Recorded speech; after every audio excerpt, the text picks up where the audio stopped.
up in the Georgian era, some 20 feet above flood level, and I'll explain more about where all the remains have gone a little bit later in the tour.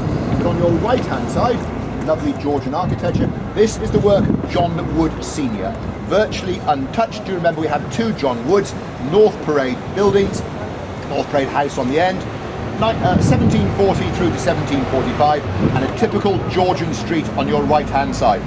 Duke Street there, very much as it would have been in the Georgian era. But look to your left hand, oh sorry about that, you've got my ugly mush in your camera. Left hand side now, there is the lovely Pulteney Bridge.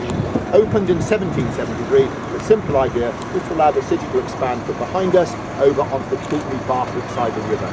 There is Bath Rugby Club, if any rugby fans on board. That is the only collapsible ground in the Aviva Premiership. Every year we put up and then take down at the end of the season. The social media there. On your right hand side. The building on top of the hill there, if you can see it, will be up there in about 25 minutes. That was the home of a man called Ralph Allen, probably the richest and most influential man ever to have lived in our city. He lived here from 1708 to 1764, and I will explain why he is still the richest man ever to live in our city a little bit later in the tour. Now, I do like a little bit of audience participation, so it's hands up time. Do we have any fans of Jane Austen on board? Do we actually anybody read Jane Austen on this class? Are you a fan, madam? Okay. How about Strictly Come Dancing then? Any Strictly Come Dancing fans? Don't be shy. How about Peter Gabriel, What Time Genesis? Excellent, and it was in company. And lastly, Dad's Army. Excellent. Well, not the film, by the way, TV series. Okay, well, we'll cover all those angles off in about the next half hour. But talking of Strictly Come Dancing, which we weren't, look on your left-hand side here at this building. This building used to be a convent girls' school, and the worst ever dancer at Widdicombe actually went there until 1966. But now you're looking at it, look at the colour of the blockwork. That building is 150 years old. Note on your right-hand side, though, that building over there, that is 40 years old. Bar stone mellows and changes colour with age. Jane Austen described that it mellows down to a lovely golden honey colour around about the 100-year mark, 80, 90, 100 years. But talking of Bath Rugby Club, left-hand side of us now, this lovely open area here. Well, that's the home of Bath Rugby Club, and Bath Rugby Club should not be there. There should be lots more great Georgian architecture all over that area there, but we can blame the French for Bath Rugby Club being there. Any Frenchmen on board? We'll say what we like about the Frenchmen, but it is true, and I'll explain that in a moment. But on your right-hand side, the lovely church of St Mary's, Bathwick. I think a rather Gothic revivalist church, if ever I saw one, 1817 to 1820, acoustically perfect inside, because it was constructed as a preaching hall. No baptisms, marriages or funerals there. It is now a full-blown parish church, but it is acoustically perfect with a seating capacity of some 1,500. However, have your cameras ready now, because as we turn around the corner here, just look at the absolutely great constructed between 1788 and 1793. It was the vision of a man called Edward William Pulteney, hence it's called Pulteney Street, and it was the work of one main architect called Thomas Baldwin. But sadly, it is an incomplete masterpiece, because I would describe this as the spine of an incomplete estate. But it is classic Palladian style architecture. Look to your left hand side here, if you will. Rusticated brickwork on the ground floor, Corinthian columns and a pediment on top. Palladian style architecture is the underpinning classical form of architecture in the city. This is exactly what this is, Palladian style architecture. But note the very short street over there, I'll explain that again in a moment. But this street was completed between 1788 and 1793. The bridge I showed you earlier is Pulteney Bridge, one of only, where that man with the orange jacket is there, that is Pulteney Bridge. One of only two bridges in the world with continuous shops on both sides. The other one is the Ponte Vecchio in Florence, and as we turn around the corner, there on your left-hand side is Pulteney Bridge. Now, the bridge was opened in 1773. There was then a 15-year gap to when this street was constructed, and that was because of the American Wars of Independence, the reign of George III. And then when the street was completed in 1773, everything else came to a grinding halt forever, because there was a major depression in the United Kingdom in the 1790s, and we also had the Napoleonic Wars. So this street over here on your right-hand side, which leads down to Bath Rugby Club, there should be much more great Georgian architecture over there, and indeed the rugby club should actually be a crescent. It was never constructed. And poor old Frances Pulteney, the wife of Ed William Pulteney, left-hand side here, one of the shortest streets in Bath. That should lead down to the equivalent of what you'll see on your city tour, another Queen Square. But sadly, 1790s, 1805, Edward William Pulteney passed away. All we're left here is probably one of the greatest streets in Bath. If you look behind, that is an absolutely magnificent street. And what happened was the Georgians would come across the bridge, they would come promenading down here, and they'd end up in the building in front of us. This would have been the Sydney House. Today it's called the Holborn Museum. Tea and coffee lounges for ladies, gambling den for gentlemen, dance floor on the first floor, and it would be surrounded by a leisure park. And living over on the left-hand side here would be Jane Austen. Jane Austen lived in number 4 Sydney Place. You can actually rent a whole house or a flat there and even dress up in Jane Austen-like clothes if you really want to. But keep in mind this block of work on the left-hand side, and imagine the park, which we're now going to drive around halfway around. Imagine the park being surrounded by architecture like this. Because I said Fulton Street was incomplete. Well, the park here should actually be surrounded with great Georgian architecture. But it simply never happened. Remember, it was monumental in structure, solid vast area, built up at flood level, and so it was all a question of not enough money to complete the Bathwick project. However, we're now going to start rising up by some 400 feet, and on the right-hand side here are the Sydney Gardens. Imagine firework displays, concerts, grottos, and all the men and gentlemen in their, ladies and gentlemen, wandering around in their finery. But sadly, although the park was opened in 1796, the tranquility of the park was spoilt on 2 occasions. 1841, over on your left-hand side here, Isambard King of Brunel put his railway line straight through the middle of the park, and then before that, 1799, the Pen-y-Navin Canal came through the park.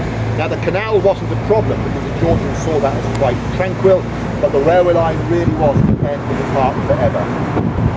And I did mention Peter Gabriel earlier. Left-hand side of the bus, there is Salisbury Hill.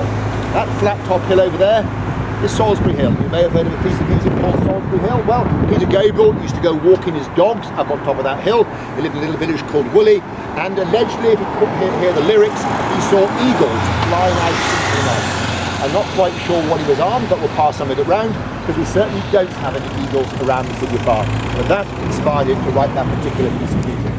Now, if you'd like to all polish your seats, what I'd like you to do here, if you'd like to, is swivel round and look out the back of the bus. Because as we straighten up, directly behind us is a lovely eastern view of the city, and there is one of our 11 crescents high up on the left-hand side. That is Camden Crescent. We have 11 crescents in our city. Crescent number 1 is Royal Crescent. You'll see that on your city tour. And when you do your city tour, if you look behind you as you drove up to Royal Crescent, you will see Crescent number 11. Today, we officially have 11 crescents in our city. Royal Crescent number 1, Albert Crescent 2014-2016 is the latest one. And most of our crescents are built the right way round, with the views out the front. There's a Royal Crescent later, which is not quite along those lines. King Edward School on your left-hand side, if you'd like to send your children or grandchildren there, it'll cost you around about £4,700 a term. Those are the basic fees. We have a number of excellent schools around the city, Kingswood, Buckley, etc., etc. But as we start to rise up here, mind your heads if there are any low-hanging trees. I have mine behind.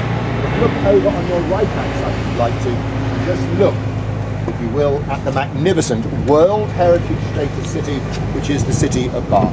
It all started, sorry about that, with the Romans' 23-acre wall city at Vaisulis, and today we are a whole city World Heritage Status. You can make out the Abbey where we started the tour earlier, the large tower, and the Empire Hotel on the right-hand side of there.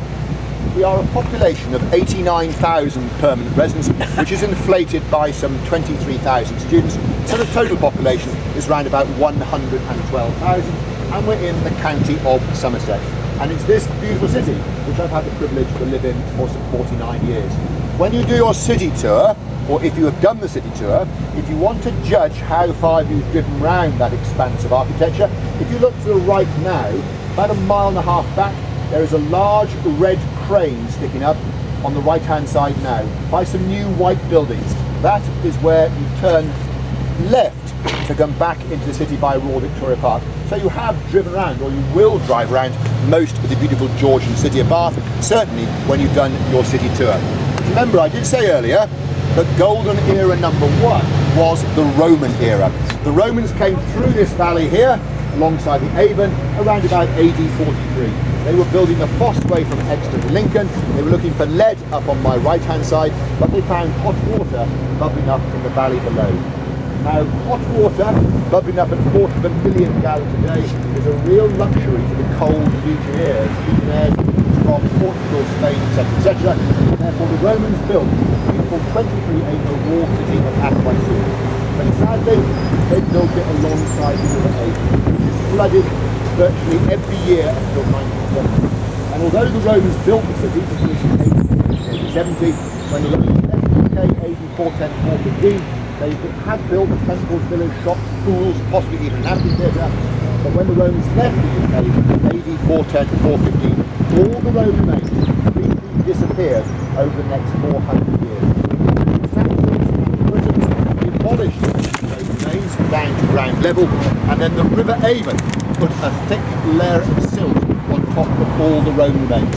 The Roman remains had completely disappeared by the 9th century and were only properly excavated in the year 1870. When the Georgians built the new city of Bath in the 1700s, they built on top of the Roman remains, knowing full well they were there.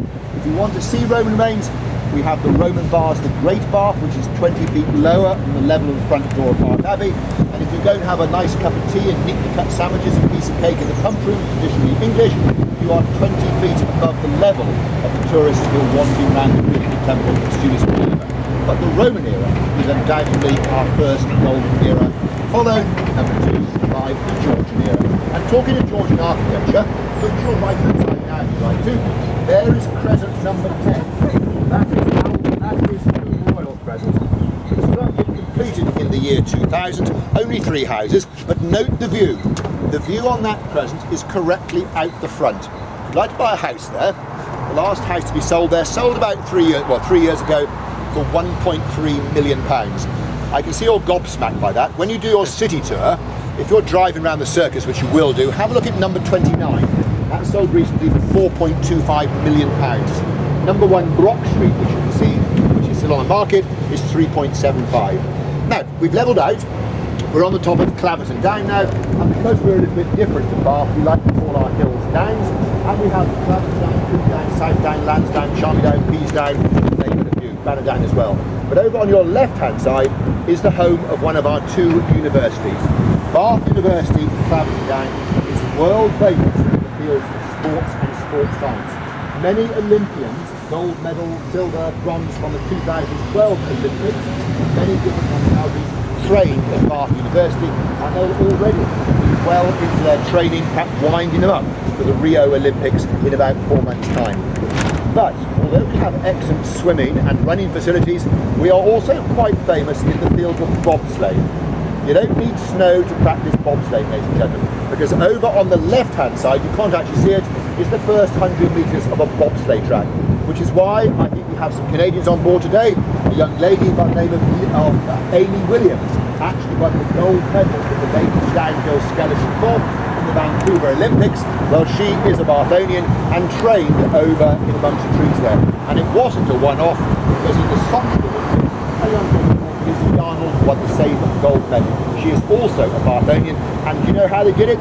They happened to be just going on a training event one day in the year 19, I think it was 5 years before Vancouver, never done a bobsleigh, had a go at it, liked it, and so took up a skeleton bob. It was as easy as that. But for the benefit of our American friends on that, they're correct. I expect you now to stand up and salute the American flag. Because we have an American museum in Bath.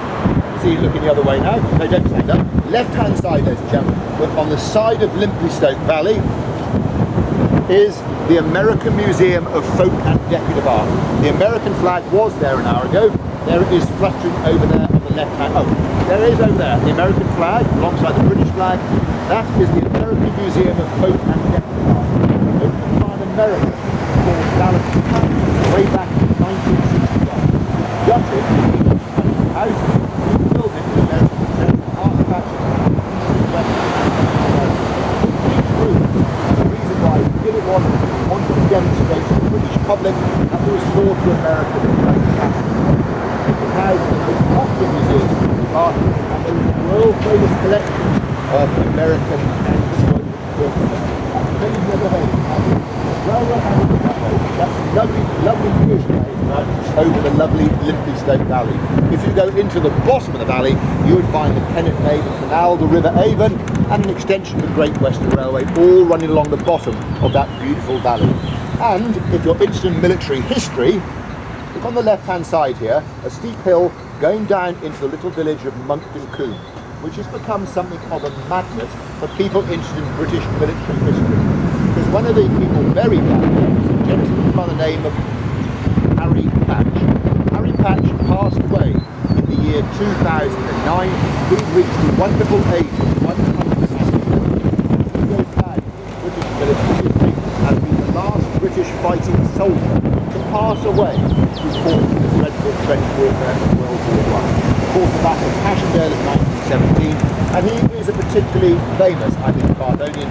He was born here and he was buried here way back in the year 2009. Now, I'm looking to the left-hand side. If you look at the hills in the far distance and look towards that fir tree sticking up there, you should be able to see the Westbury White Horse. I can just make it out there. There's a very small blob over there. The Westbury White Horse is 18 kilometres here, and like that, it's definitely there. Follow the line of trees behind us and look over in the distance. Back behind us, it is over there. There it is. Now, there's the Westbury White Horse way in the distance. That White Horse is 18 kilometres away. It's carved into the hillside way back in 976 AD. Just 3 years after the first King of England, King Edgar, was crowned in the original Bath Abbey. The White Horse is there to commemorate the famous battle. And normally on a clear day you can see it. So clear is that White Horse normally that the German Luftwaffe used it as a navigation point on their bombing runs in World War II down to South Wales. We literally had to paint it black. Today we have to clean it once every 7 years because it just gets dirty with the detritus that comes from the airborne pollution. But you may have noticed the school on the left hand side. That is Ralph Allen School and is named after, as I said earlier, the richest and most influential man ever to be named in our city. Ralph Allen came to our city in the year 1708 and he came here as the assistant postmaster, quite a poor, lowly position in those days. However, in 1708 and 1720 he introduced the UK's first ever postal system, thereby avoiding the mail to Bath Bristol to go by London. He entered into the raging and by 1720 he was earning £12,000 a year. In today's money, that would be worth in excess of £2.3 million. An absolutely colossal sum of money in the Georgian era. But he then built, or bought, I should say, the land on the left-hand side and the right-hand side.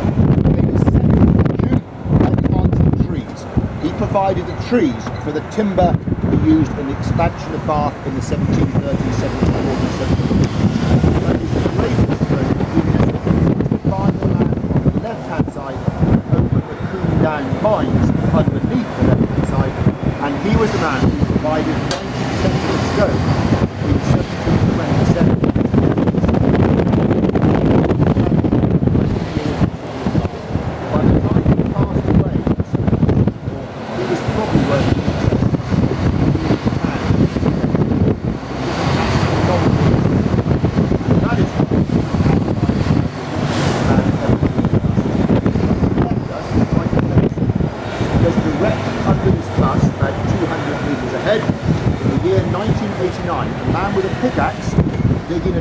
Along this road actually dug into the mines below the road.